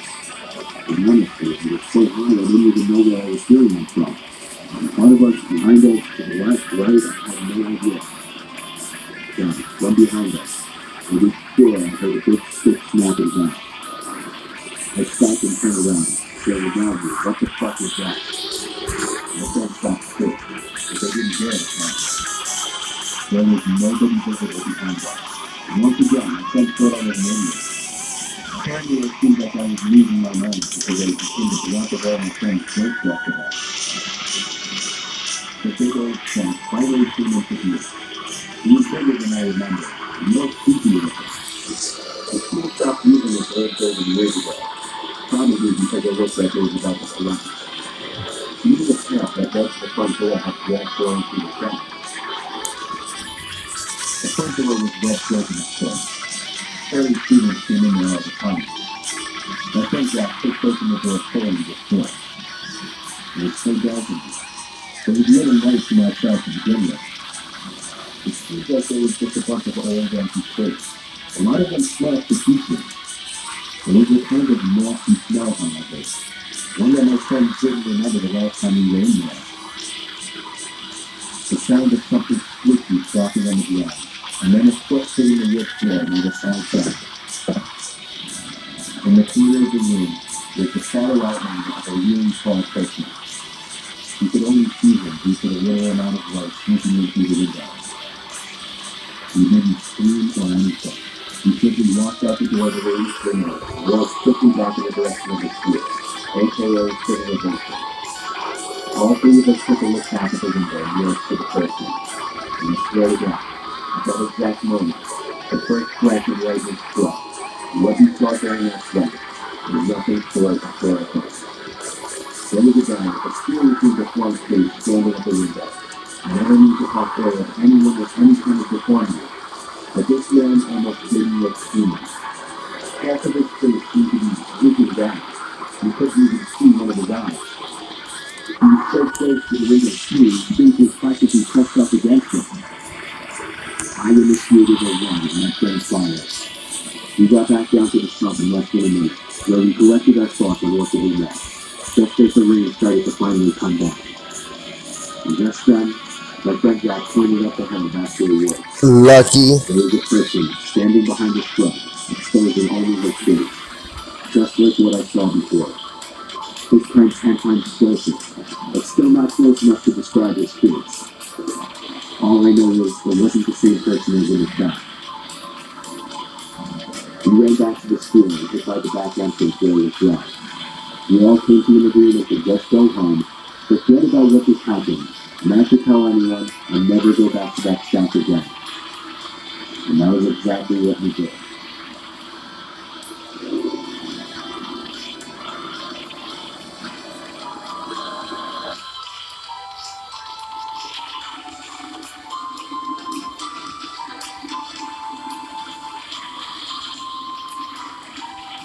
Our school had this door that led down to a half stairway to some weird dark hallway.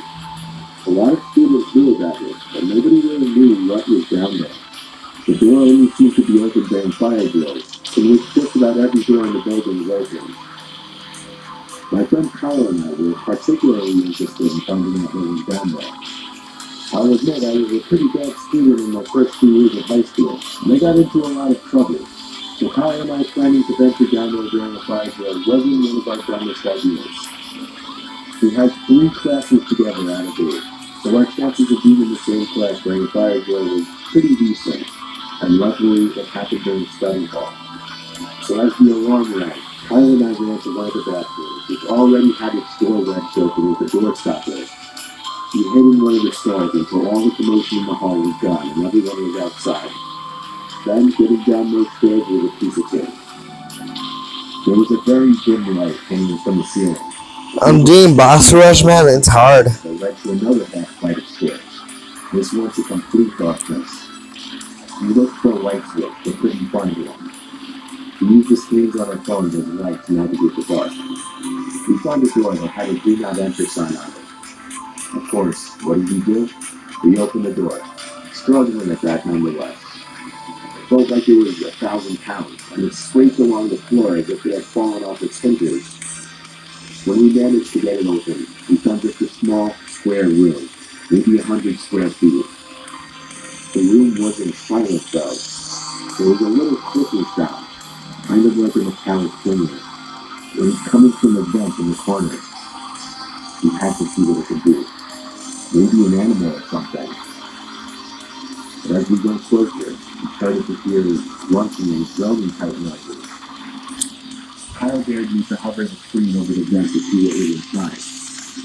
I really wanted to know what was in there, so I did. I pressed the screen of my phone up to the vent and got on my knees. Now I could hear breathing.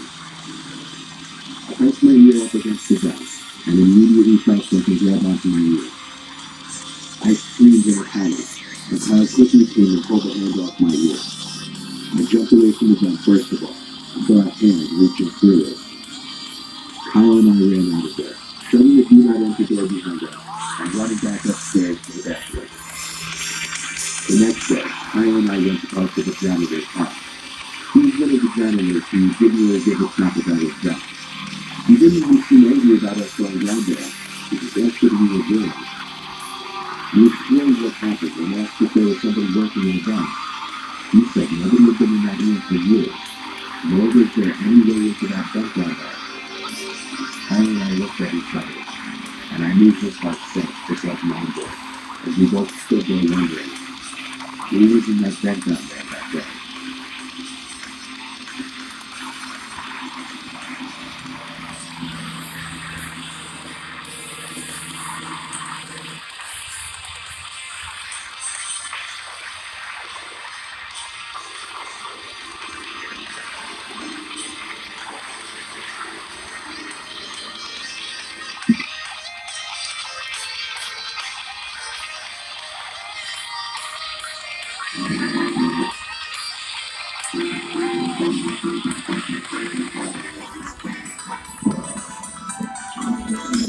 It's known as the happiest place on earth, where families can go to have fun, feel safe, and forget the problems and stresses of the real world. Disneyland and Disney World.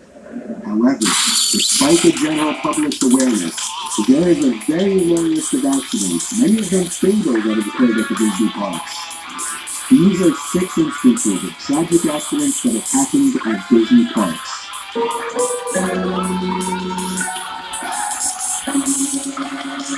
Number 1. In 1996, Mickey's Starland was renovated and reopened with a new cartoonish look and the brand new name Mickey's Toontown Fair. This is the smallest of the 7 lands in the Magic Kingdom and is basically an area designed for the younger kids visiting the park and is the best area for meeting characters.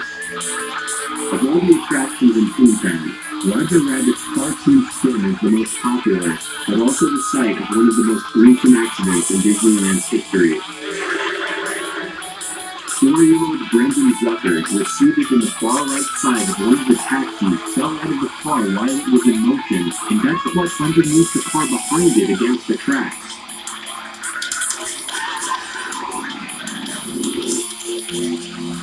He suffered severe leg, arm, and spinal injuries, cardiac arrest, and brain damage as a result.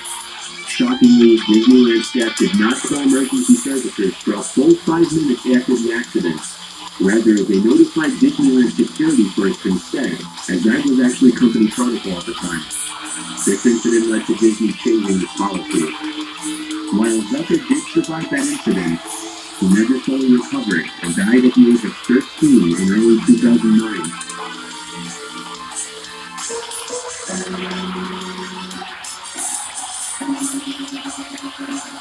Number 2. In 2003, Marcelo Torres, age 22, was waiting online along with countless other thrill seekers for one of Disney's most recognized attractions, Thunder Mountain, not imagining that he would be riding a train to his death. Marcelo was seated in the front car of the train, right behind the big locomotive. The ride was climbing through a tunnel when the locomotive lost the assembly that carries the rear wheels, causing the car to crack a tunnel loose.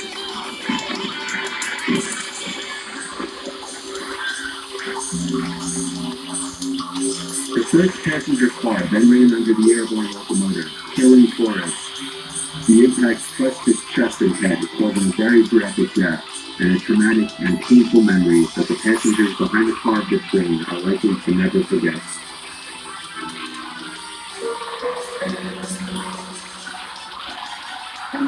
Number 3.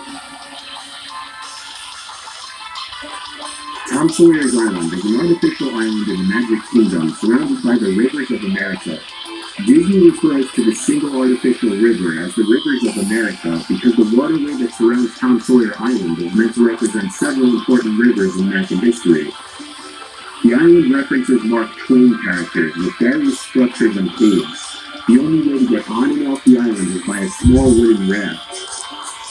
In June of 1973, when 2 kids missed the last raft of the night off the island, things took a hellish turn for the worse.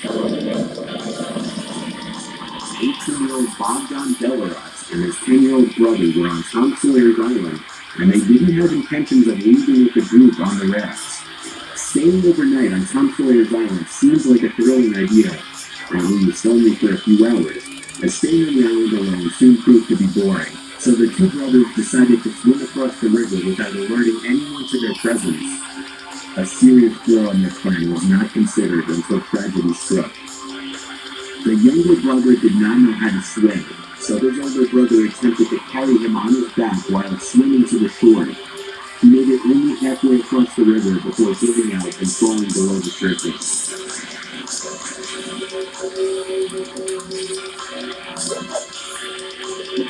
The younger brother was saved by a ride operator, but Bogdan drowned and his body was not found until the next day.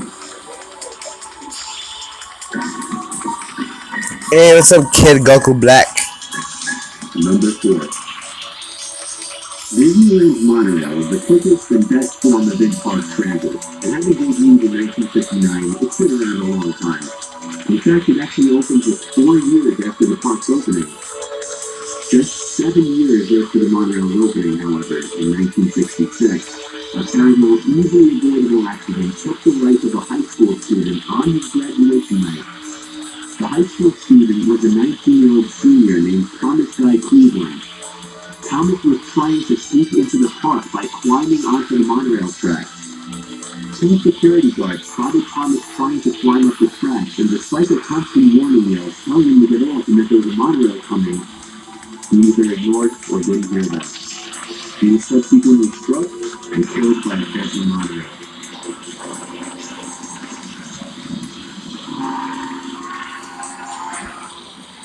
Nice, bro.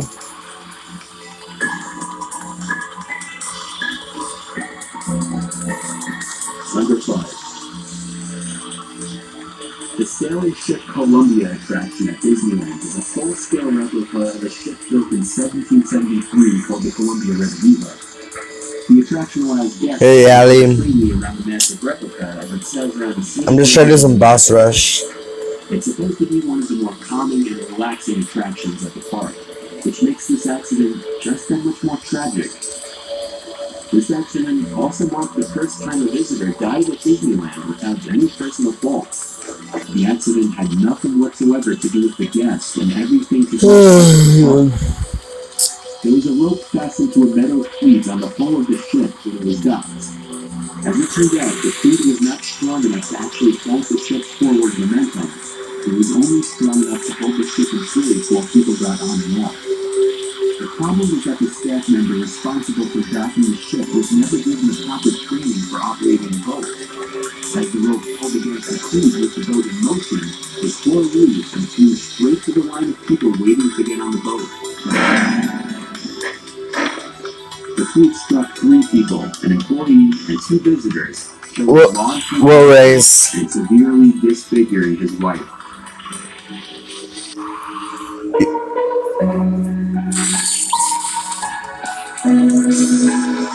Number 6. America's Saint was an attraction at Disneyland that opened in 1974 and closed in 1988. Ooh, Ali, you have a challenger. Animatronic animals that sang songs from various periods in America's history. It was similar to the Carousel of Progress in that the whole seating area is part of one big carousel, and when the carousel spins, it moves the audience to different sections of the show with different animatronic characters.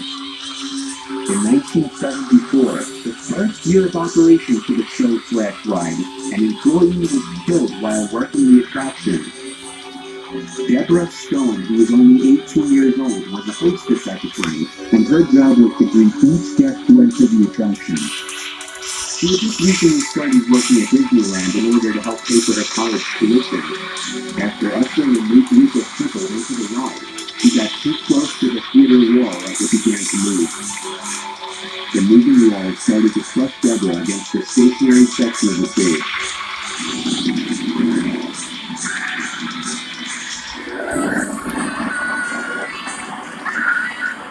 Everybody in the carousel could hear the gut-wrenching screams, and some could even hear the sickening sounds of bones cracking. But by the time the ride was stopped and help arrived, Deborah had already been crushed to death. The scene was one of the most graphic Disney had ever seen to date. Hey, Ali, how do I do the layouts? I want to get some layouts. These are only a few selections from a long list of incidents that prove that even the so-called happiest place on Earth is not immune to disaster.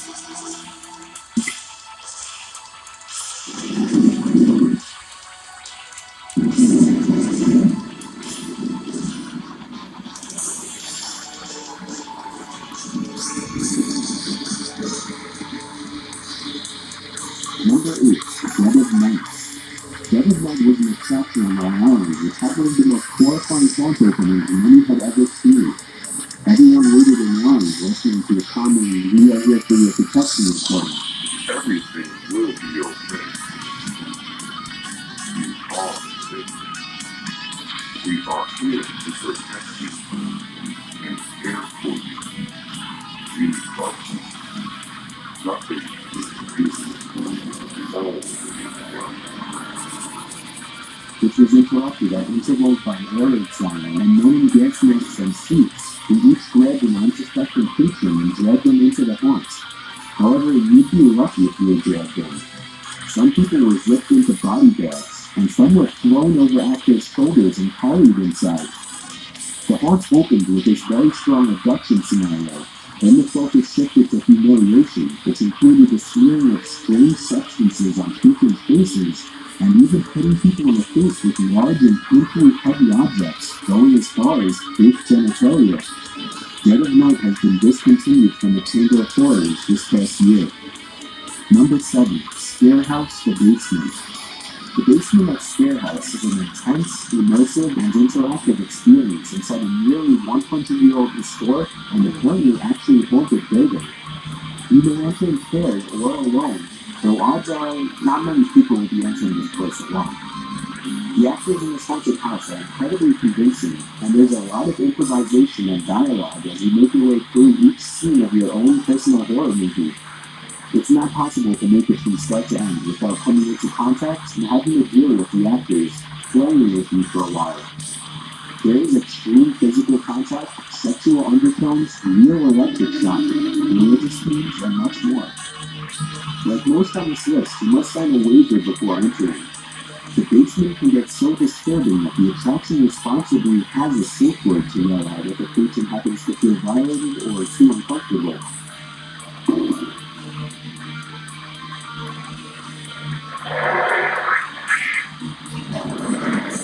Number 6. The Cult.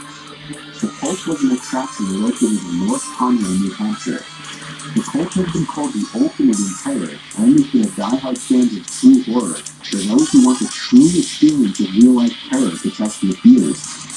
It is an hour-long attraction and you must walk through alone, absolutely no groups allowed. Going through it, you encounter violent and sexual situations and would be touched many times. Many times. As the nervous patrons meet a man before entering the attraction, he asks if they have any problems with darkness, heights, claustrophobia, needles, rats, bugs, needles, or being fully submerged in water. One would have to wonder, what am I getting myself into? Patrons are given a red card and a land race. If one decides the experience is too much, they can give up their safety pass and it will be over. And then, one by one, patrons would be asked to step into a chairlift that Yo. would their path, which would then lead to a cabin where you would meet a man who would shove you into a booth, yell at you, spray unknown liquids in your mouth, throw a bag over your head, and then carry you outside where the simulated torture continues. As one continues on, it only gets worse. Throughout the attraction, you would encounter live animals, for instance, having cockroaches crawl over you, forced edibles, for instance, being forced to drink animal urine, extreme violence, extreme sexual violence, and much more. The Cult has been closed since 2013. Number 5. Blackout Haunted House. This haunted house has 2 locations, one in New York and one in California. It features extreme violence, full frontal nudity, sexual situations, forced edibles, submersion in water, physical contact, and you must enter alone. Patrons have been abducted in vans, thrown waterboarded, and even rolled naked in a sheet of plastic and forced to walk barefoot down a huge condom-covered hallway. That hallway would lead to a sexual assault scene, with a horrifically tall figure having sex with a frail woman in a blood-covered bed.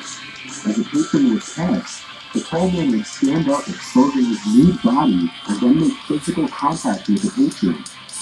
Blackout overall relies on darkness, loud noises, violence, and sexual situations to terrify its customers. Until recently, it has been a solo-only experience, but now groups are allowed. Number 4. Shocktoberfest Naked and Scared Challenge. Shocktoberfest has proven that, along with intellectual and physical fears, haunted houses can also tap into superficial fears, namely the fear of one's own body. The Naked and Scared Challenge allows guests to traverse a dark haunted house nearly nude, literally stripping off outer layers of protection. However, after a brief battle with the local council, the creator of the attraction decided he couldn't allow guests to participate naked, so guests are now to wear the smallest underwear they could fit into. I have LG. Guests of the attraction have said removing clothing makes the experience more intrusive, personal, and intimate. Employees use special techniques and scare devices, for example, water and air blasts, among others, to heighten the experience. Man, I'm tired. In your freezing fall weather, it becomes a rush for those who are daring enough to go through in their underwear. When patrons have that psychological layer of protection removed, it's a whole new sense that's available to be entertained and exploited.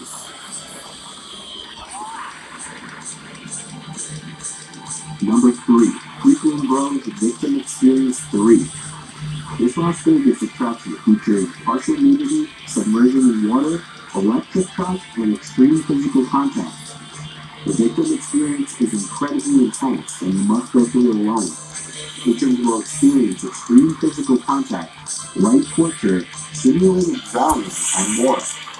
One patron said he watched the camouflaged attacker appear out of nowhere, grab his colleague by the foot, then knock her down and drag her away down a long hallway. He was left alone in the darkness until the attacker came back for him and threw him over his shoulder.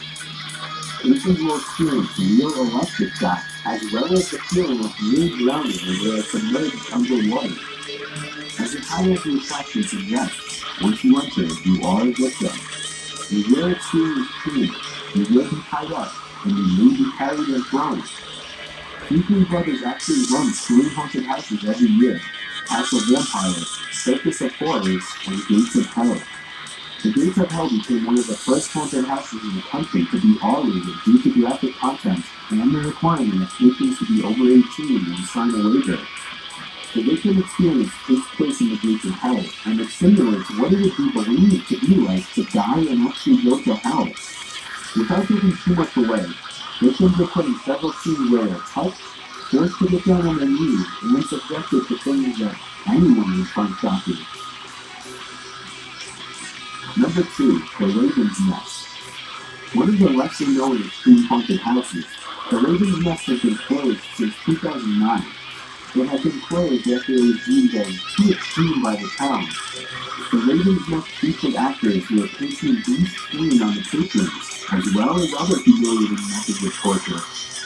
The owner, Mike McNair, would hire mostly larger and more intimidating actors who would be capable of easily picking up, tying, or shoving patrons.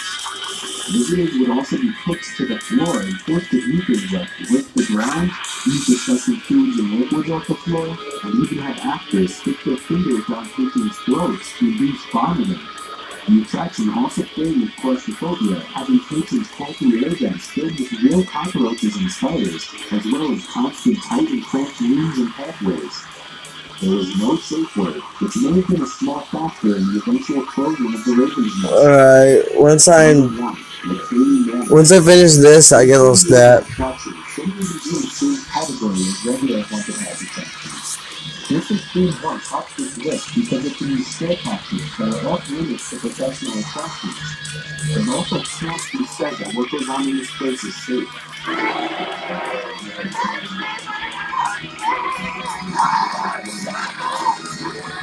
Participants are covered in blood, forced to eat disgusting things, threatened with power tools, stuffed in a clothes dryer, submerged in water, physically assaulted, forced to drink urine, and even given an unwanted haircut.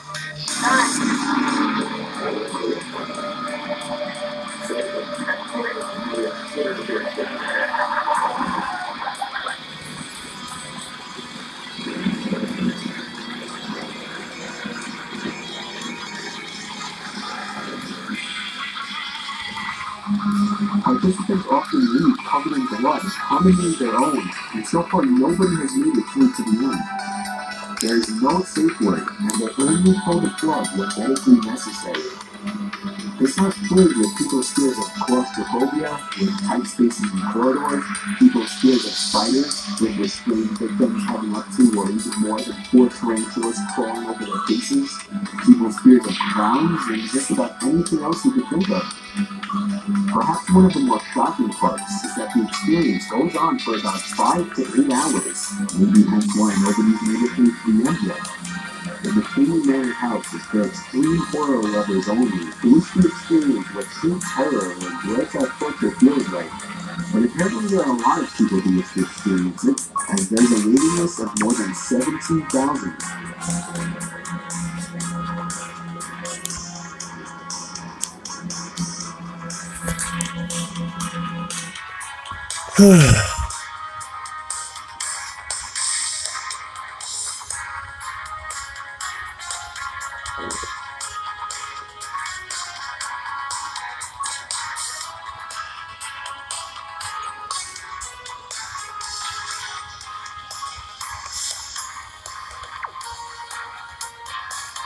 Alright, I'm tired. I'm gonna go to bed. I'm listening to